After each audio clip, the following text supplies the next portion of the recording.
All right.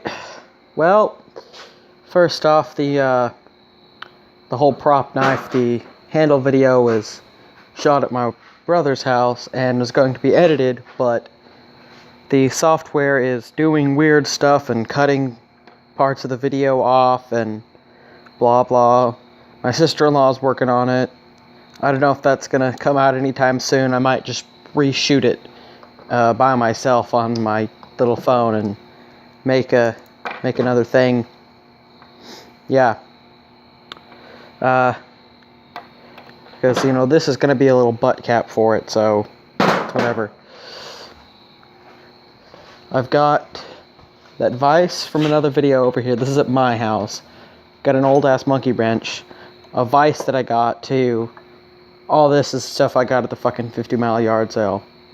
That vise, this vise, monkey wrench, this sickle blade.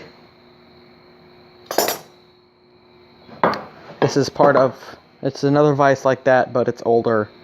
And yeah, the rod for it has some chipping in the threading and some deformed threads. I'm going to talk to some people and see if I can get another one machined or something. But I don't know. But any old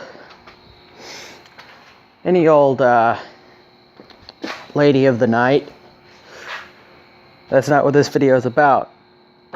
This video is about something else. But before that, look, I fixed my forge. I'm going to be using that later. Or probably tomorrow. I need to get a freaking O-ring for this thingy. Need an O-ring for that. This is the propane thing. That's not what this video is about. Right here, I have what I can only assume is a floor scraping chisel.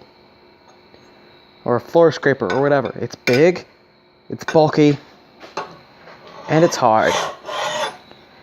It's not too hard though. I can still cut it with a file.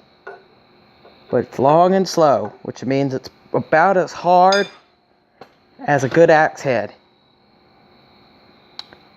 So guess where I'm going with that? You guessed it.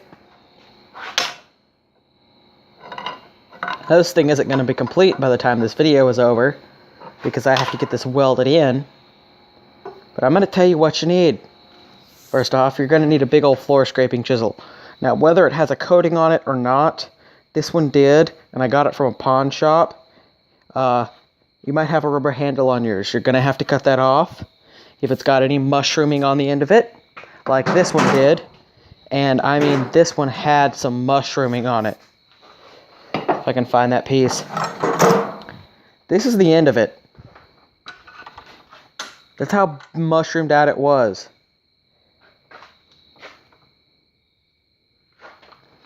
I'm going to show you how thick this thing is. That's how thick this is.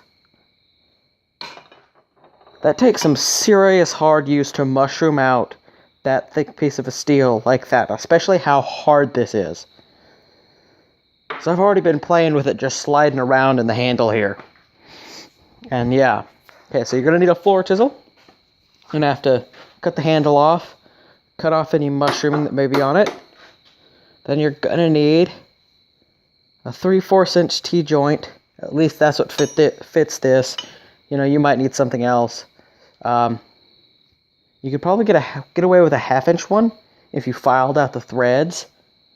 Or cut out the threads or whatever. But yeah. Now I've taken this and I filed down some edges on it and whatnot.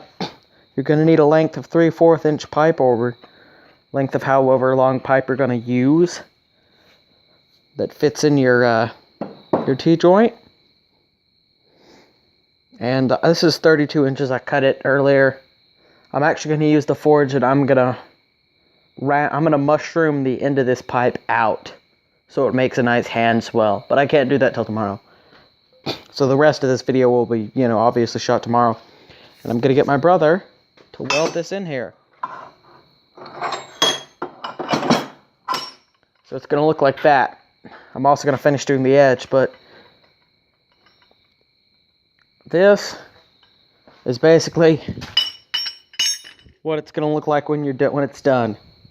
Now, if you want to put a point on the end of that, go ahead. I don't really want to.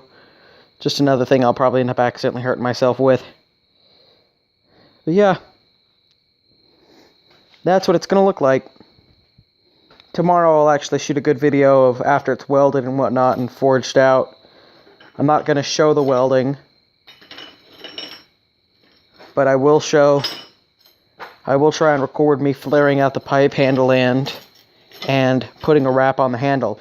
I might cut the handle down. I'm going to see after it's welded and after I play around with it a little bit. But that's it for this one. Catch you on the flip side.